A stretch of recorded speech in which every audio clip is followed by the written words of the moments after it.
In this video, I'm gonna teach you how to connect PlayStation 4 controller to Samsung S22 Ultra. It's a very easy process, so make sure to follow along. In this video, I'm gonna give you easy to follow instructions on how to properly set up and use your DualShock 4 controller on your Samsung device. You will be able to set it up on a Samsung S22 Ultra or any other model that you have. The process is exactly the same. The most convenient way to do this by far is through Bluetooth, and it's the one that I'm gonna go over in this video. For you to set up Bluetooth, go over to the settings on your Samsung S22 and make sure that it is enabled. Once Bluetooth is enabled, you will be able to set up the PlayStation 4 controller so it can be connected. To do this, press and hold the PlayStation button and the share button simultaneously for a few seconds. Hold those buttons down until you see the light bar start blinking. Once the light bar is blinking, that is your indicator that it is ready to be paired. So now, if you look under the list of available devices on your Samsung S22 Ultra, you will be able to select the DualShock 4 from the list.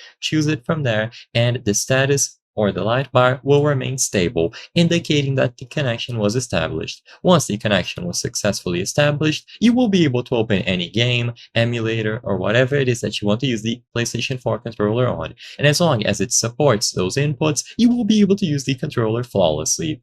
If this does not work, I recommend unpairing the controller, restarting your phone, and trying again. Make sure that the PlayStation 4 controller is successfully charged, and for the future, every single time that you turn on the DualShock 4, it should automatically pair itself up with the Samsung S22 Ultra once you choose it from the list of available paired devices, and you won't have to repeat this process manually every single time.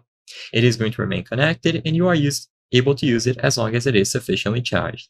I hope I was able to help you on how to connect PlayStation 4 controller to Samsung S22 Ultra. If this video helped you, please be sure to leave a like and subscribe for more very easy tips. Thank you for watching.